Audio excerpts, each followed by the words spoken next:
Hey there, high school, and welcome to our 8-minute high school chapel. You're not really in school this week, but you're kind of in school this week. If you've ever wondered what it's like to be homeschooled, you're getting a little taste of it now. Let me tell you what it's like here at the school building. It's kind of quiet, and actually a little lonely. The hallway is empty. The classrooms are empty. The teachers are lonely. We miss you so much. There's no lunch in the lunch area. There's no tech ed. In tech ed, Mr. McDaniel is lonely. Very lonely and sad. The student parking area has no cars. To tell you the truth, this place just isn't the same without you here. Okay, it's chapel time.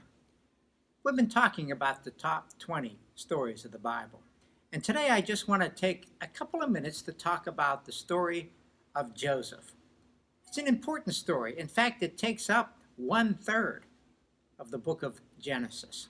When most people hear Joseph, they think about Joseph and his coat of many colors. I'm sure you've heard about that since you were a kid.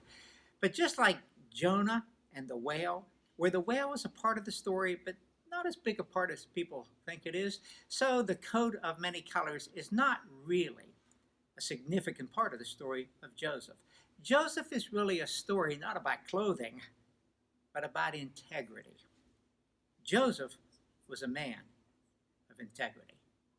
Where we see integrity in the life of Joseph is in chapter 39 of Genesis. I'm sure you know this story too. He's tempted to commit adultery by Potiphar's wife, but Joseph runs from her. For him, that's not a hard decision. He had made a commitment to be a man of integrity, and because of that, when presented with temptation, he knew what to do. Now, when we say integrity, what do we mean? Well, the definition of integrity has been in front of you for quite a while.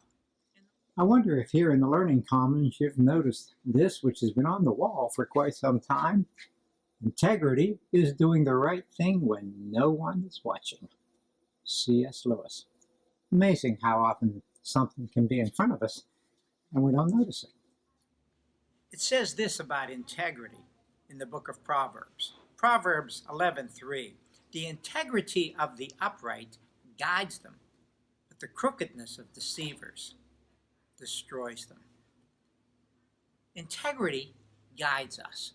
When we get into a situation of temptation, if we've made a commitment to integrity, we know what's right and we know what to do. Let me tell you what our teachers have been dealing with here lately at Shalom. They've really been working hard to make these e-learning experiences meaningful and even enjoyable for you. But in conversations, the teachers have asked themselves this question: how do we handle tests? You know, if you take a test at home, the teacher can't watch you. They have to trust that you're not going to cheat. They have to trust that you're a person of integrity. Now, I'm glad to tell you that our teachers have pretty much decided that for most of you, that's not an issue. You are people of integrity. But let me ask, are you a person of integrity? Can you be trusted when no one is watching? I want to show you a short video about two students who deal with this issue of integrity on their test.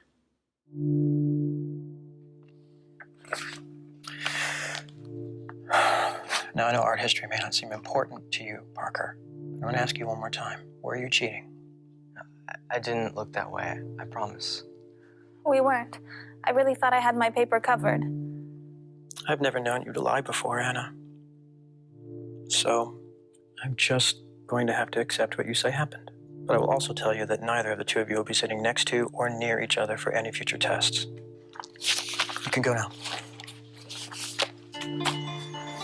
Anna, wait a minute. Yes, Mr. Sagia? This is the recommendation letter for that scholarship you needed. I really do hope it helps. You're one of my most promising students. Thank you, sir.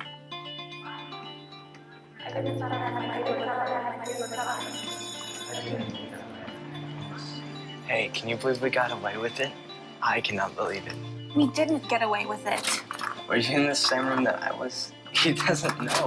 That's not the point, Parker. He does know. What? Did you tell him? No. Are you planning on telling him? No.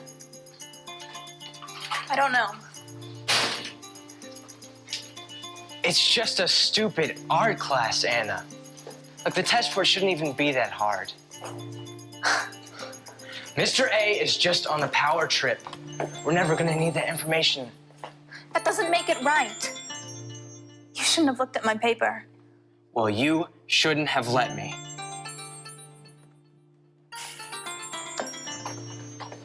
Unbelievable. When you take a test at home, it will be more than a test on math or science or history. It will be a test of your integrity. And I hope you pass that with flying colors. It's said in Proverbs 11 that the crookedness of deceivers destroys them. In other words, there's a price to be paid for a lack of integrity. Let me ask you about the young man and the young woman in that video. Do you think, first of all, that they were people of integrity? And second, if they weren't, did they pay a price for their deceitfulness? Did they really get away with it? Well, that's it for today.